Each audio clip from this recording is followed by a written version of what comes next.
nama saya Usama Abdi Kafa. Saya akan mempresentasikan terkait dengan buku perkembangan otot pada hewan ternak, yaitu di chapter 3 mengenai manipulasi jumlah serat otot selama perkembangan prenatal. Oke, sebagai pendahuluan, yang pertama, massa otot dipengaruhi oleh ukuran dan jumlah serat otot, sementara komponen lain seperti jaringan penghubung memiliki pengaruh yang lebih kecil. Hubungan positif antara jumlah serat otot dan massa otot serta persentase daging tanpa lemak dan efisiensi pertumbuhan itu sudah ditekankan dalam buku ini bab 1.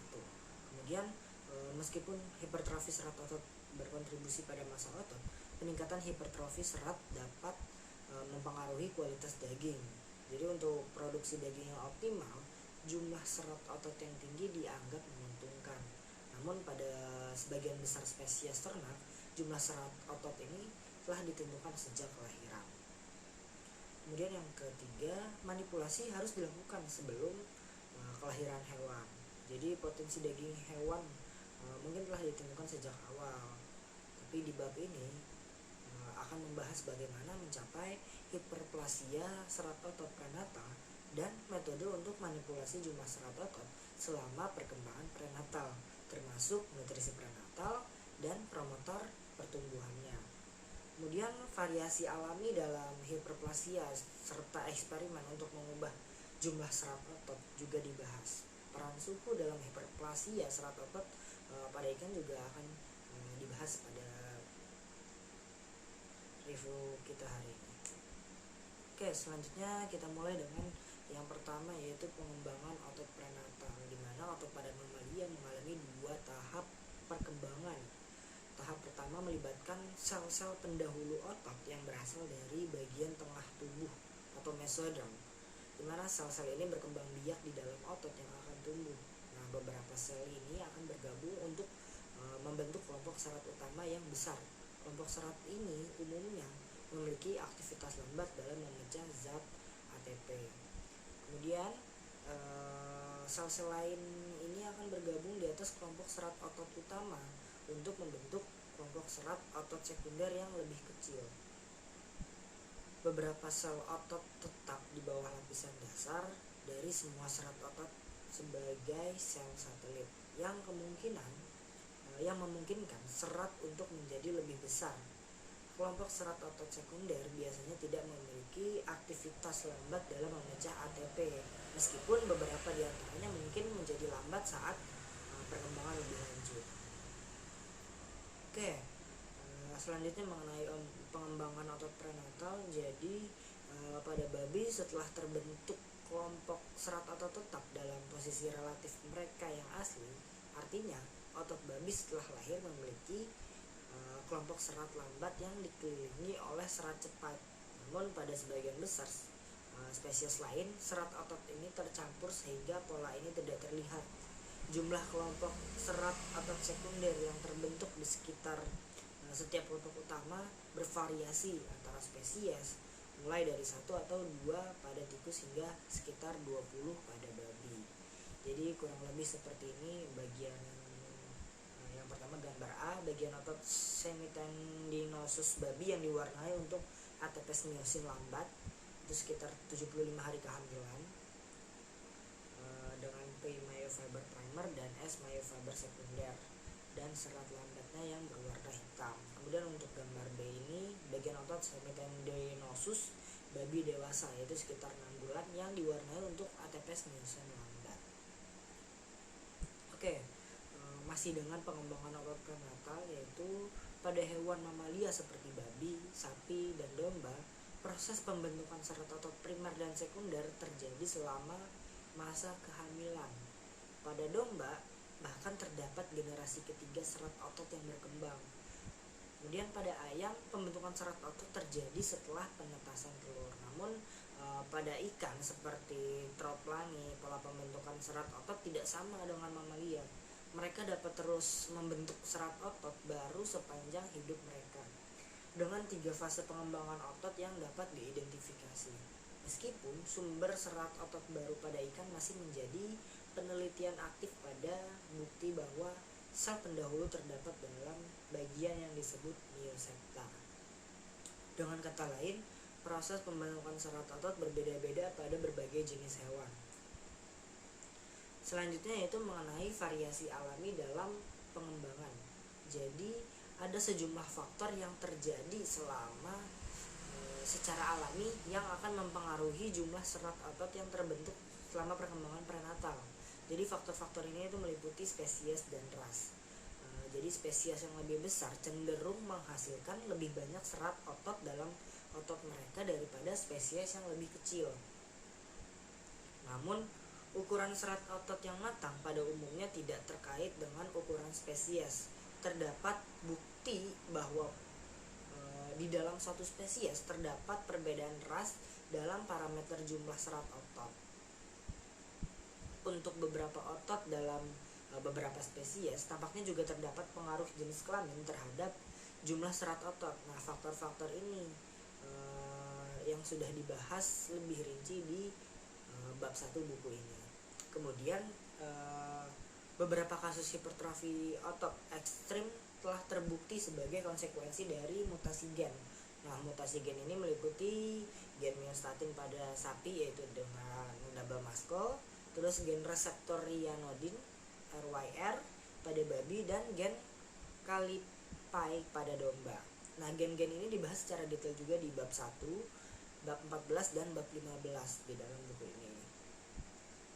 Nah, dari sekian banyak kasus, hanya dalam kasus gen myostatin aja yang ada bukti jelas untuk peningkatan jumlah serat otot. Jadi untuk berdasarkan grafiknya, jadi rasio serat otot sekunder dan primer ini selama kehamilan pada pasangan saudara kandung yang besar dan kecil ini kurang lebih seperti itu. Kemudian pada hewan seperti babi ditemukan variasi dalam jumlah serat otot, yaitu dalam 1 liter atau kelompok anak dalam satu kandungan. Itu penelitian menunjukkan bahwa janin yang lebih besar dalam liter cenderung memiliki jumlah serat otot yang lebih tinggi. Hal ini kemungkinan besar disebabkan oleh perbedaan jumlah serat otot sekunder yang terbentuk di sekitar setiap serat otot primer. Beberapa penelitian juga menunjukkan bahwa anak babi dengan jumlah serat otot yang tinggi cenderung tumbuh lebih cepat setelah lahir. Jadi variasi ini lebih dipengaruhi oleh faktor nutrisi selama kehamilan daripada faktor ukuran ataupun jumlah janin dalam satu kandungan. Kemudian penelitian pada domba juga menunjukkan bahwa ukuran janin atau jumlah anak dalam satu kandungan itu nggak punya pengaruh yang signifikan pada jumlah serat otot. Namun ada faktor tambahan, yaitu seperti musim dan juga berat lahir, itu dapat mempengaruhi jumlah serat otot. Jadi nutrisi selama kehamilan ini sangat penting dalam mempengaruhi perkembangan serat otot pada hewan ternak. Selanjutnya itu mengenai nutrisi prenatal. Jadi ada beberapa penelitian menunjukkan bahwa jumlah serat otot pada hewan itu bisa diubah dengan mengatur makanan induk selama kehamilan. Namun setelah kelahiran, kelaparan tidak lagi mempengaruhi jumlah serat otot. Contohnya pada beberapa penelitian seperti tikus, kelinci, marmut, atau hamster itu menunjukkan bahwa kelaparan pada hewan muda dapat menyebabkan penurunan ukuran serat otot, tapi tidak mempengaruhi jumlahnya. Terdapat pengecualian pada penelitian tikus yang menunjukkan bahwa pembatasan makanan secara ketat pada tahap awal pertumbuhan itu menyebabkan penurunan jumlah dan ukuran serat otot. Namun penting lagi untuk dicatat bahwa tikus masih dalam tahap pertumbuhan yang aktif saat lahir dan serat otot masih terus berkembang setelah kelahiran. Kemudian masih terkait dengan nutrisi prenatal, yaitu nutrisi maternal yang tidak memadai selama kehamilan dapat mempengaruhi perkembangan otot janin. Jadi ada beberapa periode penting dalam kehamilan di mana kekurangan gizi pada induk dapat mengubah jumlah serat otot pada keturunan. Pada sebagian besar mamalia, pembatasan nutrisi sebelum terbentuknya besar serat otot sekunder secara signifikan mempengaruhi jumlah serat otot pada keturunan. Namun beberapa penelitian juga menunjukkan bahwa adanya perubahan kualitatif dalam diet induk dapat mencegah penurunan serat otot pada keturunannya. Selain itu, otot lambat dan otot cepat dapat terpengaruh secara berbeda oleh kekurangan gizi maternal. Kemudian overfeeding atau pemberian makanan secara berlebih pada induk juga dapat memiliki dampak negatif terhadap pertumbuhan otot pada anak hewan yang mungkin disebabkan oleh pertumbuhan plasenta. Jadi penting untuk memastikan bahwa nutrisi maternal selama kehamilan memadai untuk mendukung perkembangan otot yang sehat pada keturunannya.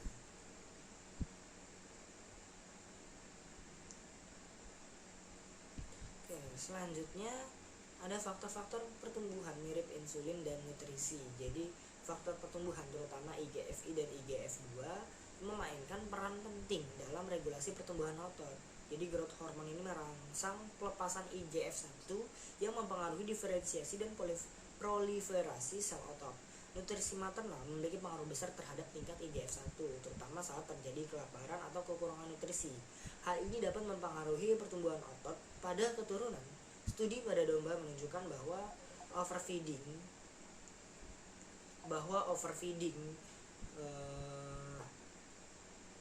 maternal dapat mengubah pertumbuhan plasenta dan janin serta mempengaruhi kadar IGF-1 dalam darah janin. Dalam produksi babi komersial, mengatur asupan pakan induk selama kehamilan dapat meningkatkan jumlah serat otot pada keturunan dan mempercepat pertumbuhan pasca kelahiran. Jadi nutrisi maternal memainkan peran penting dalam menentukan jumlah serat otot dan pertumbuhan otot pada keturunan. Kemudian ada beberapa promotor pertumbuhan. Yang pertama itu ada growth hormone atau hormon pertumbuhan, di mana penggunaan somatotropin babi atau PSP pada induk babi betina selama awal kehamilan dapat meningkatkan jumlah serat otot pada keturunannya, terutama pada anak babi dan berat, sedang, dan ringan. Hal ini juga terkait dengan peningkatan berat badan lahir. Peningkatan PST mengakibatkan embrio memiliki nutrisi pertumbuhan yang optimal, sehingga semua saudara sekelompok mendapatkan manfaat dan dari tambahan nutrisi dan faktor pertumbuhan maternal. Selain itu, pemberian PST juga dapat mempengaruhi pertumbuhan plasenta dan ketersediaan nutrisi ke embrio. Yang kedua, studi lain juga menunjukkan bahwa overekspresi dari IGF-1 pada embrio ayam dapat meningkatkan jumlah serat otot pada otot yang disuntikan dengan IGF-1. Meskipun IGF-1 maternal tidak dapat menyeberangi membran plasenta, peningkatan tingkat faktor pertumbuhan ini dapat meningkatkan transfer nutrisi melalui plasenta dan meningkatkan produksi IGF-1 janin yang mempromosikan pertumbuhan janin. Kemudian secara keseluruhan, penelitian ini menunjukkan bahwa regulasi nutrisi dan faktor pertumbuhan selama kehamilan dapat berpengaruh besar terhadap pertumbuhan otot pada keturunan dengan potensi untuk meningkatkan produksi daging dan pada hewan ternak. Kemudian yang kedua yaitu ada efek kebalikan dari aksi GH diperoleh sebuah eksperimen anatomis yang diberi beta adrenergic agonis lenbuterol selama kehamilan dan masa menyusui. Menurut Martin et al. Tahun 90, jadi berat otot, protein, kandungan RNA dan DNA serta total jumlah serat otot secara jelas berkurang pada keturunan. Namun tidak ada efek pada pertumbuhan otot, ukuran serat dan jumlah serat yang ditemukan setelah paparan in utero anak domba pada agonis beta adrenergic menurut Shackelford et al. Tahun 95. Kemudian ada suhu, di mana suhu memiliki pengaruh penting pada perkembangan embrio pada banyak spesies hewan berdarah dingin.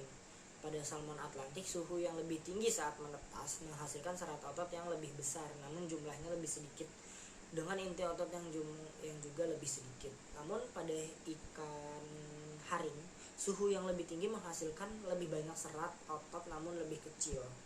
Penting untuk mencatat bahwa keseimbangan antara hiperplasia atau pembentukan sel baru dan hipertrofi atau pembesaran sel dapat dipengaruhi oleh ketersediaan energi. Kekurangan energi dapat mengganggu pembelahan inti tanpa selalu mempengaruhi hipertrofi sel. Jadi dalam beberapa kasus, hipoksia fisiologis atau kurangnya oksigen juga dapat mempengaruhi perkembangan otot. Kemudian spesies dengan telur besar seperti salmon Atlantik itu juga lebih rentan terhadap perubahan suhu karena rasio permukaan terhadap volume yang rendah. Embrio ikan yang diinkubasi pada suhu lebih rendah dapat mengalami diferensiasi otot yang lebih lambat dengan ekspresi gen terkait otot tertunda namun berkepanjangan. Kemudian secara keseluruhan, beberapa penelitian ini menyoroti betapa pentingnya suhu dalam mempengaruhi perkembangan otot pada embrio dan larva ikan, dengan implikasi penting untuk manajemen populasi ikan dan peningkatan produksi aquaculture. Kemudian suhu sebelum menetas itu dapat mempengaruhi pertumbuhan ikan juga setelah menetas. Jadi dari penelitian Nathanaelides et al. Tahun 95 menunjukkan bahwa telur salmon yang dipelihara pada suhu lingkungan yang lebih rendah menghasilkan ikan yang tumbuh lebih baik selama 3 minggu pertama. Jadi setelah menetas dibandingkan dengan telur yang dipelihara pada suhu yang lebih tinggi sebelum menetas, meskipun semua ikan ditumbuhkan pada suhu yang sama setelah menetas, strategi yang digunakan selama tahap perkembangan embrio dapat mempengaruhi pertumbuhan awal ikan setelah menetas. Kemudian ekspresi gen myogenin yang terlibat dalam pembentukan otot berbeda antara ikan yang dibesarkan pada suhu yang berbeda. Jadi pada suhu lebih rendah 4 derajat Celcius, embrio trotlangin menunjukkan lebih banyak ekspresi myogenin terutama pada tahap awal perkembangan. Hal ini mengindikasikan bahwa suhu yang lebih rendah mungkin merangsang pembentukan serat otot baru setelah menetas. Dengan demikian, hasil penelitian ini menyoroti pentingnya suhu lingkungan dalam mempengaruhi pertumbuhan ikan setelah menetas dengan implikasi penting untuk manajemen populasi ikan dan strategi pemeliharaan aquaculture. Jadi sebagai kesimpulan, memproduksi hewan dengan jumlah serat otot yang tinggi dapat menguntungkan untuk mengoptimalkan kuantitas dan kualitas daging yang dihasilkan. Jadi seleksi genetik dapat berkontribusi pada tujuan ini meskipun perkiraan heritabilitasnya menunjukkan bahwa jumlah serat tidak selalu tinggi. Mengembangkan berbagai mutasi gen yang meningkatkan penentuan jumlah serat juga mungkin dilakukan. Namun jelas bahwa salah satu alasan dari perkiraan heritabilitas yang rendah adalah fakta bahwa pembentukan serat sangat rentan terhadap faktor lingkungan di dalam rahim. Jadi beberapa promotor pertumbuhan terutama somatotropin itu juga telah terbukti menjadi faktor yang sangat berpengaruh dalam penentuan jumlah serat. Bahkan tingkat gizi matang pada mamalia serta suhu inkubasi pada ikan dapat memiliki efek yang sangat signifikan pada penentuan jumlah serat. Dianjurkan bahwa seleksi genetik yang tepat dan optimalisasi kondisi pertumbuhan prenatal akan memungkinkan kemajuan yang bermanfaat dalam hal jumlah serat otot.